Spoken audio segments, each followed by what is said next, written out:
to you. At the outset, I'm truly grateful to Dr. Jyoti Dev sir, Gopika, Neetu, and the entire team of JPEF to give me the opportunity to be talking to you on something which is very special to my heart, because I started my career with renal failure and diabetes about 32 years ago. So it's absolutely close. Reason being that diabetes itself is a tough situation. When we tell our PWDs what to eat and what not to eat, they are so irritated, so depressed. And you can imagine when the combination comes with CKD, it's even worse. But actually, in practice, if you understand, somebody with CKD has to take opposite of what he was taking when he was only a PWD. PWD with CKD is a totally different, I would say the other end of the pendulum, where you have to be sensitive about what the patient is eating, 100%. See, in our PWD also we take a 24-hour recall and we tweak the diet, like how Cheryl mentioned that. We tweak the diet alone, you will see the world of difference. But here in this patient, we are more worried about the patient being malnourished. The term PEW comes hand in hand with CKD, protein energy wasting. They are hypercatabolic. They are hardly eating 700 calories a day. So there the alarm with reference to hyperglycemia has to be handled only by the endocrinologist, diabetologist, not by the dietitian. Because we want to feed the patient. If we don't feed the patient, we will lose the patient to mortality and hospitalization. So when it comes to CKD per se, this is the data with reference to the US prevalence of malnutrition. In US, the prevalence of malnutrition is as high as 75% in CKD stage 5. And you won't believe, in India it will be even much more higher. The other reason being, if you see that the prevalence of malnutrition is high, most of our Indian population would not even reach CKD stage 5D. When I say 5D, I am talking of dialysis. They wouldn't even reach dialysis, but they would have lost to mortality. The reason for PEW could be several. You have an influence of ghrelin. We are very fond of ghrelin when it comes to PWD's blood sugar control. But here it's on the other way around. Here ghrelin is being affected to such a way that the appetite is poor. There is uremic toxemia. There is inflammatory status where there is hypoalbuminemia. The moment we see a low albumin, we rush and tell the dietitian, step up the protein intake. Here the worry is when there is hypoalbuminemia, it's a marker of poor prognosis, marker of mortality, marker of hospitalization. So hypoalbuminemia will come hand in hand with the inflammatory status. And if the patient has ascites, there is tapping, you're losing nutrients. The patient is on diuretics, invariably you're losing on micronutrients like calcium, magnesium, B1, B6. And suppose the patient is on dialysis, you're losing even further. You're losing vitamin C, you're losing vitamin B9, you're losing zinc. A list of micronutrients are lost, whether it's trapping of fluid, whether it's diuretics or dialysis. And last on the list will be the dietitian has told a no to protein, no to phosphorus, no to potassium. Is it difficult? Believe me, it's very difficult. But all this can be beautifully correlated with your patient's intake. If the patient has consumed only half an idiyappam for breakfast, only quarter cup of rice for lunch with little bit of sambar or rasam, and one small piece of fish, and dinner, say probably quarter of an idli or maximum 180. Am I going to be worried about the potassium or the protein or the phosphorus? No. So that is where my understanding with reference to diet should be. My reference to diet would be when the patient has started on dialysis and he started near normal quantity of diet, that's where my restrictions will be on with reference to potassium, phosphorus. Fluid restriction will remain immaterial of whether the patient is on dialysis, when the patient is having whatever stage of CKD from third stage onwards, where there is fluid overload is a worry. Even with reference to dialysis, sodium restriction is another very, very, very important thing. We talk of 2 grams salt, 3 grams salt, 5 grams salt. We have to tell our patient how much is 2 grams of salt. Quarter teaspoon level. I should not miss on the word level. Half teaspoon level. If I'm not going to tell the term level, it's going to be a heap full of salt which is going to cross more than 2 grams of salt. Sometimes our prescription is we have to read in between the lines. 2 grams of sodium or 2 grams of salt. These are certain important things which we need to keep in mind. Suppose the patient is having ascites, even worse, our sodium restriction becomes even more stringent But remember what the patient is consuming and then choose on what your prescription will be.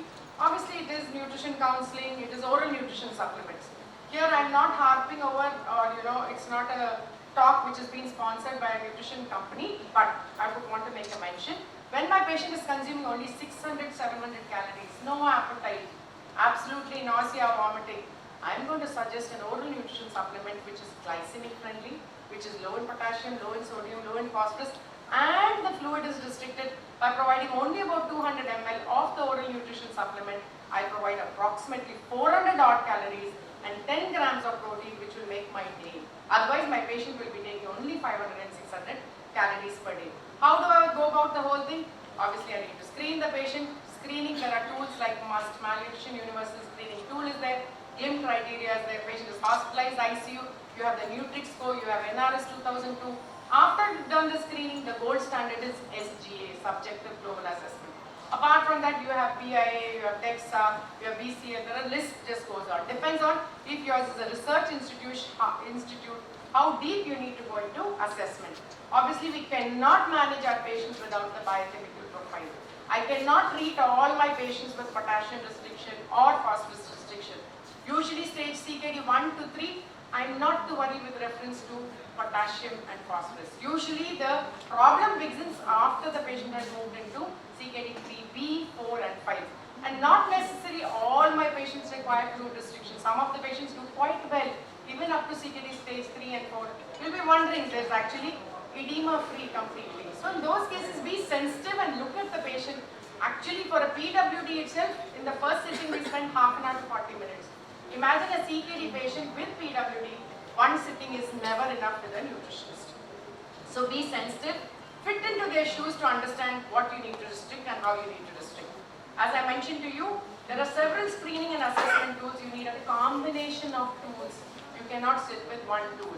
You may talk of skin fold thickness, waist circumference. It cannot fit into a patient with edema or ascites. You just cannot do it.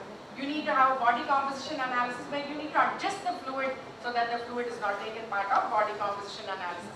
I already mentioned to you about albumin. Hand grip strength is also another wonderful tool which can be used to understand the functional capacity, the stage of sarcopenia for a patient. In fact, there are some recent guidelines. We have the 2020 guidelines which tell us that you need to give a high protein for older diabetics, older renal failure to prevent sarcopenia and frailty, provided they are metabolically stable. And for our type 1s PWDs with CKD, we need to give accepted DRI, meaning 100 to 120% protein, 100 to 140% protein if the patient is walking on dialysis. So these are certain specific things which you need to keep in mind. Don't have a blanket prescription for all. Also, for nutritional, for the nutritionists here, we need to make a mention of this code of classification, malnutrition code of classification, to tell us whether the patient is in a sequelae of sarcopenia or unspecified protein calorie malnutrition. Hereafter, we will not write the term unspecified protein calorie malnutrition. We just write the code E46 or E64. Now, what are the stages? What we need to worry? First thing is, my patient has just been recently diagnosed with CKD, entering the stage of early stages of nephropathy. This is the time when I need to have strict glycemic control. I'm not worried about sodium, I'm not worried about potassium. I'm only worried about providing plant-based protein, a PLADO diet, a plant-based low protein dominant diet. I need to worry about the NEAT value. I need to worry about the PRAL value. PRAL value is potential renal acid load. NEAT value is the net endogenous acid production. If I'm going to bring about the phase wherein I'm going to reduce metabolic acidosis, believe me, I can prevent the progression of CKD. The answer for that is only plant-based diet. Yes, you may go and restrict the protein to as low as 0.8 in case of a PWD. Otherwise, we are not worried here. As we had Cheryl and Geetu very beautifully talk about oats. Oats has beta-glucan, which also helps to reduce trimethylamino oxide and reduce the progression of CKD. Now, this is a very, very beautiful slide. If you can look at this slide with few seconds, you will understand what it means, what a dietitian needs to do. So that's 3 ham and cheese omelets, 1 order without cheese for my cow, 1 without the ham for the pig, and the another one without eggs for the chicks sitting there. This very clearly tells us the patient who requires potassium restriction only there I will do the potassium restriction. I will not do it for all. And if my patient is hardly consuming 1000 milligrams of potassium in the diet and his potassium seems to be doing very well, why do I worry about the potassium restriction? So it is to be individualized.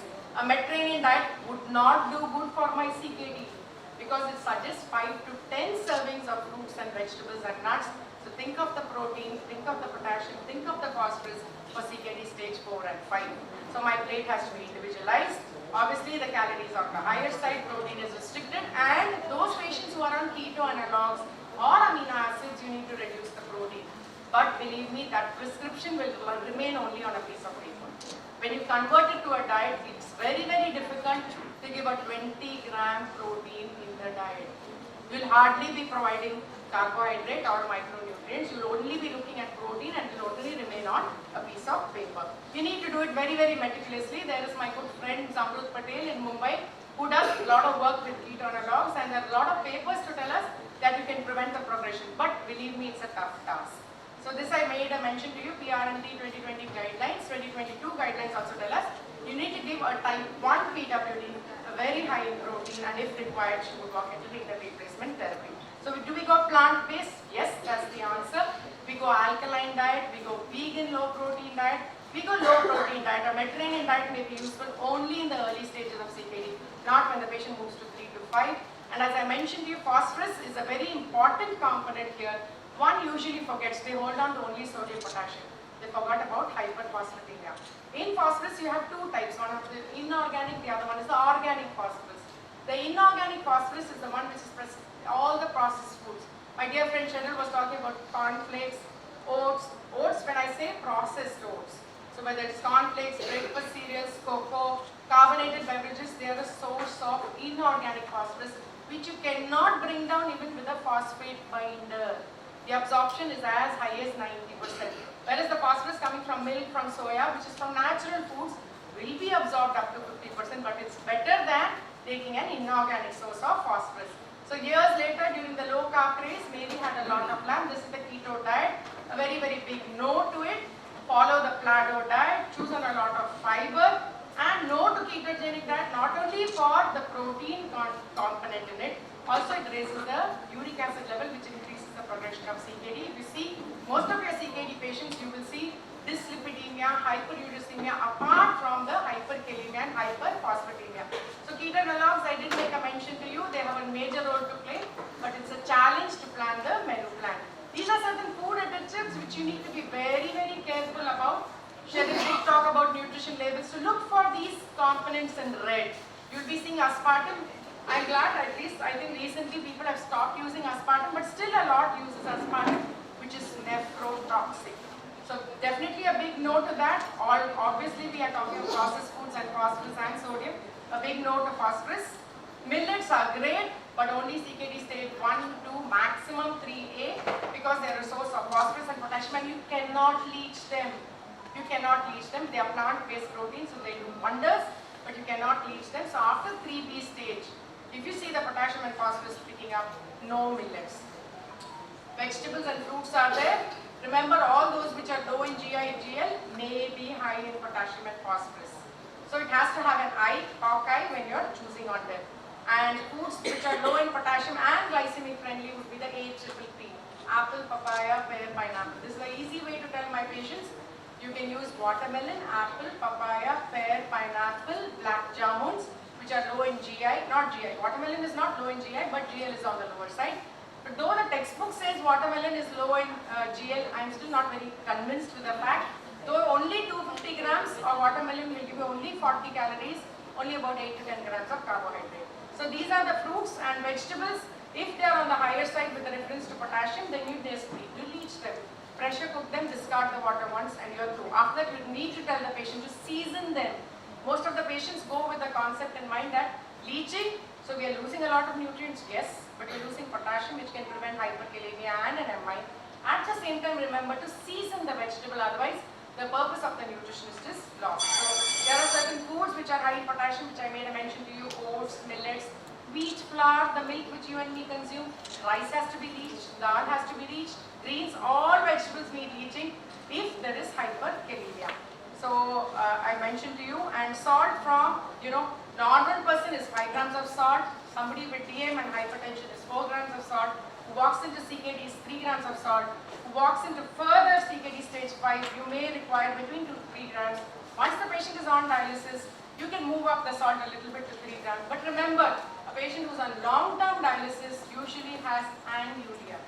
So that becomes a real problem with intradialytic weight gain, where sodium will play an important role in increase in intradialytic weight gain. Which type of salt? People are very fond of low sodium salts. Remember, they are sources of potassium. So the best would be to regular table salt. But teach them how to use half teaspoon leveled salt is 3 grams of salt, 4 pinches of salt is 1 gram of salt. So phosphorus, I made a mention to you. There's a beautiful visual pyramid, like how we have a food pyramid, you have a phosphorus pyramid. Go through this beautiful paper by Dr. Rebecca from St. John's in Bangalore. And micronutrient supplementation, unless and until there is a documented deficiency, you would not go in for it. Yes, vitamin D, there is some role to play. With reference to vitamin C and water-soluble vitamins, there is some role to play. But zinc, selenium, no. Vitamin A, vitamin E, no. And I mentioned here about artificial sweeteners. Obviously, aspartame is nephrotoxic. You're not only going to talk of A-sulfame potassium also. So this is another beautiful slide, which is a long history, which is, made as a prescription to a waitress. In other words, a nutritionist has to understand these are the list of restrictions, but I need to make my food palatable and high in energy, though with those restrictions in mind. So remember, you need to fit into their shoes. Some of my patients who are undergoing dialysis, they spoon into hypoglycemia immediately after dialysis because they are losing 25 grams of carbohydrate per dialysis, along with fluid, along with protein, along with all the base and water-soluble vitamins B6, B9, vitamin C.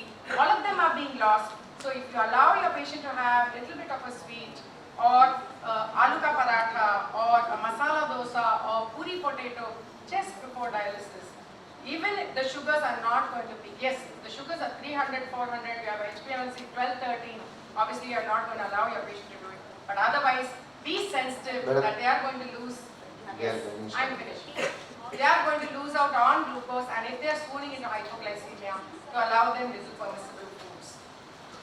So there is a big list which a nutritionist needs to follow, like how we have a diabetic food exchange list, like that you have a renal food exchange list. This makes life easy, not for you, but for your patient to have a decent plate.